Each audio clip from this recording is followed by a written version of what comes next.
Good morning, everybody. Rolland Market Mashup here. I'm the only one live at the moment. I think Bob's joining us. Dan at a doctor's appointment, so it'll only be us this morning. To get rocking here, let's look at the markets. The futures were pretty much flat last time I checked. They're up slightly. It's been a nice winning streak this week. A few things going on today. Goldman Sachs actually really impressive. Their profit estimates on stronger than expected bond trading. I know Bob brought up bond trading a bit yesterday. The other banks, not so much. Bank of America and Wells Fargo disappointed. Folks, I honestly don't even own any bank stocks at the moment. Oil and bank stocks I haven't been in a while. I know there's no doubt timing's everything.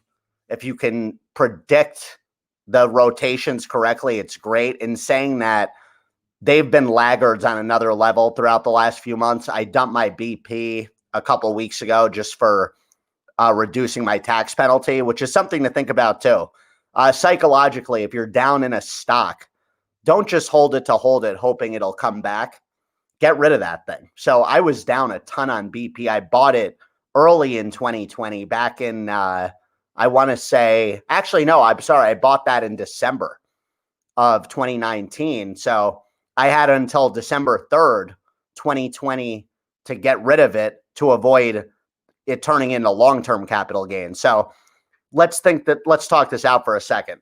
When it comes to gains, you obviously want to bake in long-term capital gains if you could. Wait a full year. Your tax penalty is way less than if you sell a stock you're up on within a year. Short-term capital gain is selling a stock within a 12-month time frame. You're paying upwards of 40% ordinary income. Long-term capital gain at the moment, I believe, is 24%. Even it might even be 21%. But that's part of what to think about too. The election coming up, regardless of the outcome, lots of times you'll see people taking profits off the table for numerous purposes, either profits off the table at the end of the year or they're reducing their tax penalty. So during an election year, when you have two candidates with completely different tax policies, there's going to be some friction coming up here, unless people just don't think there's anything to that, which there is. And we still don't know who will be in office come January. But if Trump's reelected, there will be friendlier tax policies. You'll probably see less of a sell-off in December. And if Biden's in office, it probably will be the opposite. So it's something to monitor. There he is. What's up, Dad? How's it going? Good. I was just taking our viewers through long-term and short-term capital gains, what the difference is between the psychology behind gains and losses heading into the end of the year with, when I was explaining my BP situation, how I was down big and decided to just dish it, and how our viewers, just because you're down on a stock, don't just hold it to hold it, which you've taught us for a while. I think when I first started investing, I would just hold on to something, just wanting it to turn green, where it's just doing nothing in your portfolio except being a laggard. It's time to dish that thing. Yeah, there's no question about it. And this is the time of the year to start thinking about that, especially with the election. So what are you looking at today, Dad? I saw we had Goldman beat on earnings, Bank of America and Wells Fargo disappointed. Yeah, these banks, they're just not ready to buy them. Goldman is the exception so far, but JP Morgan had great numbers yesterday and the stock went straight down. So I wouldn't be surprised if they even sell Goldman by the end of the day. So would you even, because I told our viewers when we first got on, I'm not even holding any banks. I was in Goldman briefly. I got out of it. I just don't like how any of these have been acting. Well, I think if you look down the road and there is a vaccine, these banks will do better. They've raised fees. They're making money in other parts other than the yield curve. So eventually it'll be okay. But how long do you sit with it? That's the problem. Like, yeah. What's eventually? Well, the other part of it is they stopped the buybacks. The government put a kibosh on buying back their own stock, which Can you take our viewers through how that benefits banks when buybacks are going on? yeah, well, buybacks in general help the price of a stock because it's another buyer, and they're taking shares out of the marketplace. So it's a supply and demand thing, and a lot of companies have that in their plan. One of Apple's big things that they do is they buy back stock. So they took away that ability from the banks, at least for another quarter. And that has also hurt the banks. There's no question about it. So do you think they'll resume buybacks? And if so, what will trigger that? The virus being over and the feeling that the banks are not in any kind of trouble where they need a bailout. The reason they did the stop on the buybacks was to protect people against another possible bailout. Because when this virus first started, they didn't know how many businesses were going to go out of business and in turn hurt the banks. So, who knows how long it'll be, but. And there's been talk of more PPP loans coming out for small businesses. Yeah, and I don't know where that'll go either, but that's out there as a help also. So you're looking at a vaccine as being bullish for the banks. Totally, yeah. So that's something to keep an eye on. And speaking of vaccines, I don't know if you noticed Eli Lilly. We saw yesterday how we woke up to Johnson & Johnson confirming the late stage coronavirus vaccine trial was paused after an adverse event with a participant. And now we're seeing Eli Lilly pause their antibody treatment trial.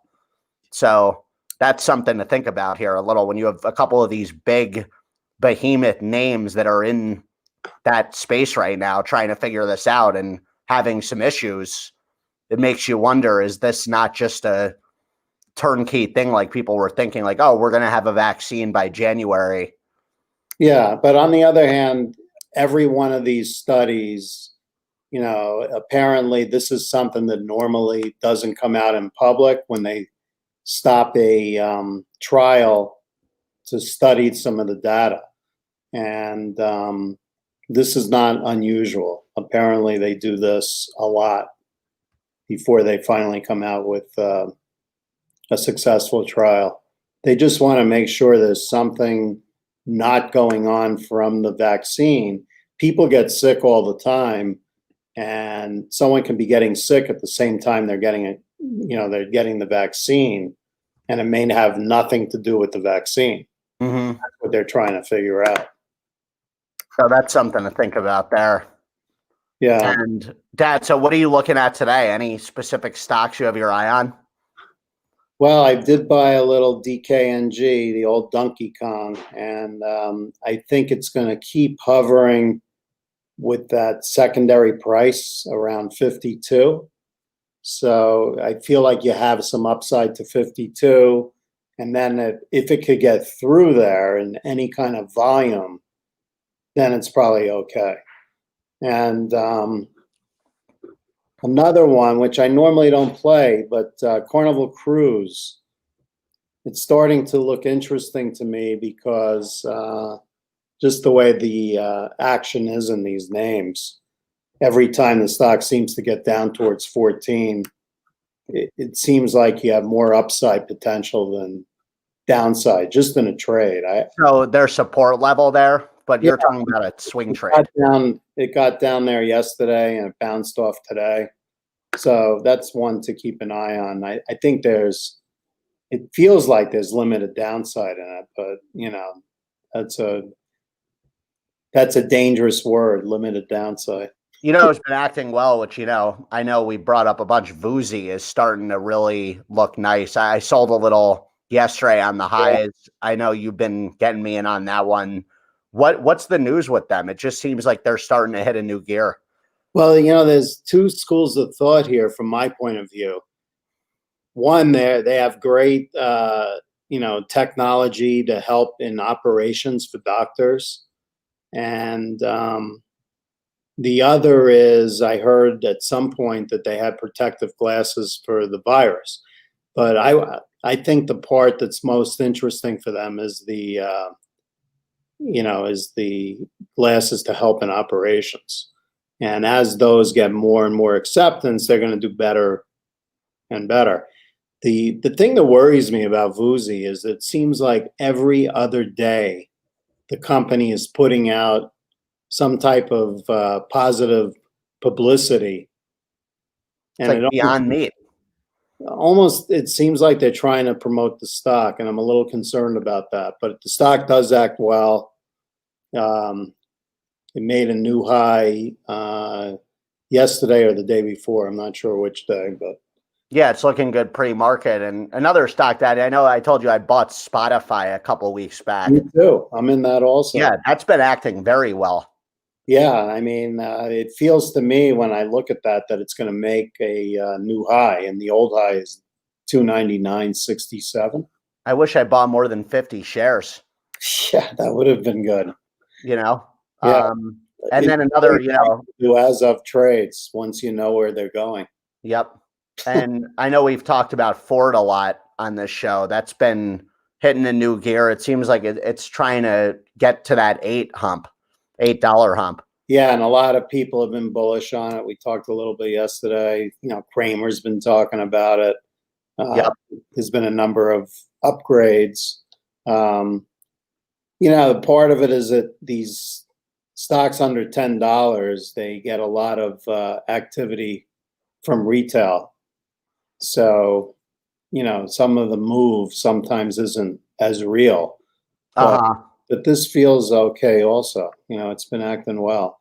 And in the gaming field, I'm big on GameStop, which I've been adding a position to. That's acting real well pre-market, as well as I'm a big holder of Activision, who got an upgrade this morning. It just looks like that sector, as we're heading into cold weather, it seems to be picking up the narrative again. I kind of coincide the two when you think about this lockdown, the virus, what people are doing. Even when we had Royce O'Neal on the podcast, gaming came up. So yeah, what's your thoughts on that sector, Dad? Yeah, as long as people have the leisure time, and it seems like they do. I mean, I'm amazed by how big gaming is. Are you though? Like what? Wasn't gaming huge when you were a kid? Gaming was huge when I was a kid. Yes. Yeah. So that's not that's not like a generational shift. That's just people being people. Gamification is how we're wired. Yeah. So, are you in any gaming stocks, Dad? No. What's up with that? I don't know. Bitcoin. It's like Bitcoin to me. Yeah. So what are you expecting? Obviously, we're only now, 3 weeks away from the election. Where's the volatility? I know it seems like we have a precursor. We'll say this, and then a day or two later, shit hits the fan. I'm waiting for some sort of hiccup here. Yeah, I mean, it's hard to say exactly what's going to cause a big sell-off at this point, because obviously the polls are saying that Trump's going to lose by a ton. And you would think with that, the market would be readjusting. And I think it has to a certain extent. I think people have been playing the green names. And part of the reason I think the banks are weaker is because Biden would, bring in more regulation. Maybe the drug stocks haven't had the big moves like you would have expected for the same reason, putting the kibosh on drug stocks that Biden's term might do. So I don't know. I just don't know what the market needs to get that kind of volatility back. And by volatility, I mean the downswing. And we never know, right? It's always something that's just pops up. Like, who knows? Maybe Biden gets the virus. You don't know what could happen. Yeah, I just don't know. Yeah. So, I guess we'll see what happens with that. And it's just a weird time. You would normally think back in February when shit hit the fan and we were looking at Boeing down in the 80s and an election year. Who would have thought we'd be back to where we are? Yeah, it's been quite a move, and it's still, the background is there's no other place for money to be comfortably sitting Parked. Yeah. and making money other than the stock market. It sounds so. People are now, Dan just messaged us, which is a good thing to bring up. He's saying the Pelosi interview on CNN yesterday was a turning point in the election. I personally didn't even see that interview. Did you? I did not see it. She's just not liked. I mean, when you talk about popularity, these congressmen and the senators have lower ratings than Trump. And Dad, I think that's something to bring up even for our viewers here. I know this isn't a political show, but when we think about even stocks, and the election outcome is going to have a lot to do with that. That's always what I go back to with everything. People, there's a sentiment around things, and all I'm seeing are way more people at Trump rallies. I'm a numbers guy, and I'm a logical person. I like to think with most things, not many, not everything, but I don't really see. That's where I'm seeing turmoil ahead here. I don't think this election is a landslide for Biden. I think it's going to be close, and that could lead to some, a little head waves. I just don't understand the thinking. The idea to have a rally when putting people together is obviously a disaster right now. I think as many people that go to those rallies and go rah-rah for Trump, there's people sitting at home and saying, I was going to vote for this guy, but the fact that he's having these rallies and is ignoring this mask thing, I'm done. And I went all this way, and I think there's quite a few people in that camp. And that's why you're seeing the erosion of his popularity in the last few weeks, kind of since the debate. I don't think the debate was that that big a deal that it was not a great debate for him. I think it's these rallies and the idea that it's okay to be out in public. Well, it wasn't a great debate for him because he had COVID that he didn't even realize that night. That couldn't have helped. Well, I mean, he may or may not have, but he still came out, as Christie said, too hot. That's Trump, though. And that's the thing. He's not going to change that the rest of his time on Earth here. I'm just wondering, is there something to look at in the market if Trump surprises, quote unquote? I don't even want to use the word surprise because I wouldn't be surprised. But what is the market looking like, Dad, after an election day if you're seeing him back in office? Well, one thing's for sure. All the pot stocks that have been getting a pop will completely turn around. I don't see it. And I think that'll be a great buying opportunity. I think even if Trump sticks around, that's going to be federally legal very soon. Probably, if Trump sticks around, you're probably not going to see that for another 4 years. No way. They need money. I don't see how they push that off. The states will legalize it, just like, what's already happened. But as far as the federal government, I don't think he would sign it. Ever since Jeff Sessions left, I feel like that's not really, Trump doesn't actually care about that. I don't know. I disagree with that. I actually think that's the one thing he does care about because his brother died of alcohol, and he just is really, that's the one issue I would say he's really against, drugs. Well, there's never been one person to die from marijuana, so I don't see how that would affect that. Debatable, as you know. Debatable. That's let's be real. Alcohol is poison. Marijuana is a plant. But let's talk about green stocks for a second. Poison ivy. I mean, yeah. Let's talk about green stocks, though. What winners are you looking at? Because I want to lay out for our viewers here a Biden presidency versus a Trump presidency. How do you gear up your portfolio here where no one really knows who's going to be in office? But are there some protectors on both ends that, like a green stock for Biden, that you really like? Before you even go into the categories, you got to determine, the corporate tax is going to go up back to 28. Whether it happens in the first year of his presidency or the second, it's kind of immaterial. But that means that the the profits of the market are going to be reduced by that 7%. So that's an immediate discount to what's trading now. So you can make a wide sweeping statement that the market is going to drop 7% off of that. Now, there's things that are counteract that, and they talk about the stimulus. So if you get a giant stimulus, maybe that helps 5%. So net, you're not looking at big percentage changes overall, but in individual names, you could get big moves.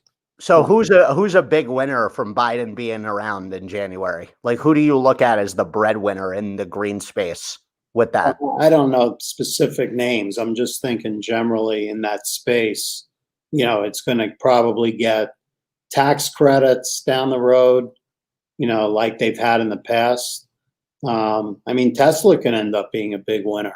How about like a Lululemon, the way they're structured tax? I was looking them up. That Biden in office helps them the way they're set up domestically, I heard. Yeah, I don't know anything about that. I haven't looked at that. But, I also think the Chinese stocks will probably get a lift just because anything that goes on with China going forward with a Biden administration will not be out loud. I think it'll be more behind closed doors. So BABA, I know Dan brought them up yesterday. You think a BABA, a 10-cent? I mean, I'm in a Naspers already, which is basically like a 401k, but yeah, I don't think you'll get any major disruptions like we've had with Trump, as far as China goes. I think they'll continue along the same path, but it'll be a quiet behind the scenes to not embarrass China, because that doesn't pay off. It never has. Mm-hmm. So that could be something to look at. But anything that involves solar, wind, steel for the infrastructure. I'm not. So X, would you just hold X long term? Well, X is interesting because it got so beaten up, but there's probably better steel stocks to buy that have a way of producing steel at a cheaper price. X is expensive for various reasons, but it'll get swept in with everything else. So the infrastructure names are by far some of the big winners in a infrastructure deal. Yeah, I have a list pulled up here. I even go back to that Ericsson, which I brought up for our viewers a few months back and made a huge play on short term for some big profits. They're a winner in the infrastructure play when you think about it. A few other stocks to keep your mind on here are American Tower, AMT, Williams, which is the ticker WMB. It's interesting. American Tower is interesting because, I was looking at T-Mobile yesterday, and they have a new contract for 15 years with American Tower. This is just locked in revenue. I know we talked about that at dinner last night, shifting over to T-Mobile, and you brought up American Tower. So I'm wondering if this is an omen to jump on this stock. Boy, have we missed the boat on that one over the years, right? AMT? Yeah. Yeah, I honestly have never even heard about it until you brought it up last night. I mean, if you look at a weekly chart on that, it's been a home run. So are you looking at that, Dad? Like, regardless of who's in office, we're going to have an infrastructure bill, right? When you think about it. Yeah, but I think it'll be bigger under Biden. Okay. But the net effect in the market might not be as big because of the increase in taxes for the corporations. Mm-hmm. So, it's kind of bizarre when you think about raising taxes and how it affects the market, and then adding an infrastructure bill in, and they kind of counteract each other to a certain extent. And overall, does that help individuals by raising taxes for corporations? I personally don't think so, because there's so much money in the stock market through 401s that individuals that work at corporations get, that it's a penalty for the average guy out there who has a small 401. So, Yeah, it's so kind of mind-boggling. they talk to the lower end of the spectrum, people that don't have much, and they say how they're helping middle income people, but their policies don't really help middle income people. Those people's taxes are going up. Yeah, it doesn't actually make sense, but that's not shocking. We have a view. Justin wants to know, Dad, how do you think Microsoft should be played with earnings coming October 21st and moving into the release of a new game console? I mean, I wouldn't put too much merit into that for earnings. No, but I think Microsoft numbers are going to be blowout numbers. I think the market's expecting that, though. So how the stock will react that day depends on how big a blowout. Yeah. I mean, Microsoft clearly they've been very aggressive lately with partnerships and synergies. Yeah, I like Microsoft. I think it's making new highs. Whether the earnings will be the impetus that does it for them, I don't know. But I'm long 225 shares of Microsoft, so I'm just anchoring that. Dad, what's going on with Boeing? Like, when's a good point to add to this position? Well, Boeing is another stock like the banks where the virus getting a vaccine will be huge for them. People are going to have to order new planes eventually. And you would think so. The MAX is coming back. So Boeing is one of a couple of companies that make airplanes, and it's a monopoly as far as I'm concerned. And their defense. Yeah, but are you looking at an entry point if they go below 160 here? What are you thinking? I'm already in Boeing. I'm not selling it. I think you could buy this stock comfortably under 160, but I mean, yeah, I'm long 150 shares. That's a lot. So well, it'd be nice to actually make money on this stock. Yeah, it's all timing. Yeah, I'm great at timing with stocks that aren't old. That's what I realized. This stock has had 20-point ranges over and over again where you could buy and sell, and you don't have to pick the exact bottoms. But 160, 170 is probably a good range right now. Are you looking to scoop anything up today? You mean away from Boeing and other names? I don't know. I've just been in the sell mode where I just want to take profits on stuff I have and then reassess. Mm-hmm. And that's my mind thinking right now. I still think we've had a huge move, and it would be nice to be able to trim stocks. I agree. So that's kind of where I'm at. Yeah, it's a weird feeling. I'm rarely one to have cash on the sidelines. Now I do, because I feel like it's the smart play heading into this unknown shit show. Yeah, it is kind of like that, isn't it? Well, yeah, and even like when we started off today, I telling our viewers about, capital gains, the end of the year coming, people naturally reallocate their portfolios to get ready for taxes, since we all have to pay double taxation, which sucks. Yeah, the other side of taking losses, stocks that have been hit tend at the last part of the year to get hit even harder because people are selling those stocks against their gains. Like BP.